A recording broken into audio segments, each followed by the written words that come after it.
Hey, what's up? It's Renee Mija. So when you're dealing with narcissistic personality disorder, you're dealing with the spirit of oppression. It seeks to control you, gain dominance over you, demean you, and if you try to go away from it, seeks to hoover you, which means return to you in order to try to lure you back in, pull you back in so it can put you back in your place and knock you down. Narcissistic personality disorder people love to destroy your business, your sense of livelihood, your sense of self, your self-image. They also love to do things like steal your identity, steal your information, ideas, attributes, whatever they can do to suppress you, to knock you down, control you, while profit, benefit, and gain off of it without having to do any work. Typically, narcissists do not do any work themselves. They just steal and take. That is how they do things. That's how they do things. So this spirit can manifest itself in many ways, but one of the things that can happen is if you're dealing with a narcissist and you have walked away from them and you have decided to go in a different direction, you've gone away from them, you may have even told them, I don't want anything to do with you anymore, do not contact me. Maybe they're blocked on everything. They will still find a way to reach out to you if the original Hoovers didn't work and the original manipulation tactics didn't work. These are what I call desperate Hoovers. So usually this will be maybe the second or the third one. Maybe they try to hoover you in a traditional way, a call, a text, a DM, whatever, and you don't respond to it. So they get more desperate and they send an email or they text a work number that you gave them a long time ago, or they phone a friend and say, oh, how's this person been doing? And they'll find different ways. They'll contact your family members, they'll contact people you guys share as mutual friends, whatever they can to figure out how to get information on you and get back around you. Now, you can't tell me there's not something very sick and twisted and weird about the idea of someone who's trying to get away from you, an ex-friend, an ex-relationship, family member that you're no longer on good terms with, etc. And you go out of your way specifically to reach out to them on their work number, or to email them on an email address that's really old, or to contact their family member or their close friend and ask about you, and even come up with a story and make something up of the reason why you want to see them. They might lie and manipulate and say that they have something of yours they want to give back to you, or they know some information, or they know something that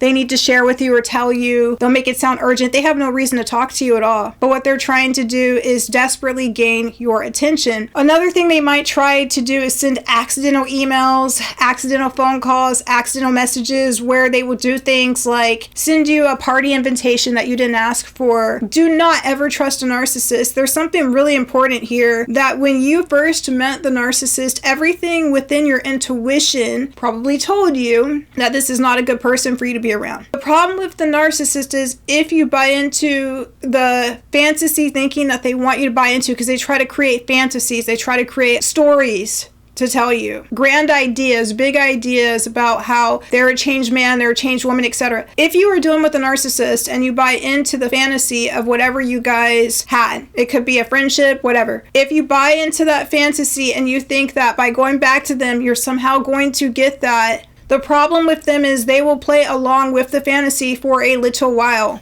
They are only there to set you up. They are only there to take you out. That's it. Still, kill, and destroy. The MO of the narcissist, still, kill, and destroy. They're not there to share happiness with you or share a great life with you. These people take. They drain. They drain life force out of people. They like the feeling of taking from others. It makes them feel good. They like the feeling of harming or hurting other people's happiness. This is how they see themselves as successful. This is how they see themselves as doing well, by measuring it against your pain or your unhappiness. They hate it when you're happy. They hate it when you're confident, when you don't have anxiety, when you don't have fear, when you're not worried, and when you're not stressed out, when you're living for yourself, when you're trusting yourself. When you're trusting yourself, when you're trusting God and your intuition. Another thing I've noticed is most narcissists are completely cut off. I have met several narcissists, and many of them tend to have an extreme history of substance use. They don't have a connection to their intuition, to their higher self, to their higher good, to their moral compass. They envy that you do. They want to knock you off of yours. But the thing about these narcissists is they are slithering snakes. We're going to talk about that in a little bit here, because there's a method that I've seen in these desperate Hoovers that they are now starting to use. I want to go into that a little bit more with you guys, this because it's very, very sly and deceptive. I hope you have a wonderful day. Thank you so much for hanging out. Thank you so much for taking care of yourselves and being happy. And I will talk to you soon.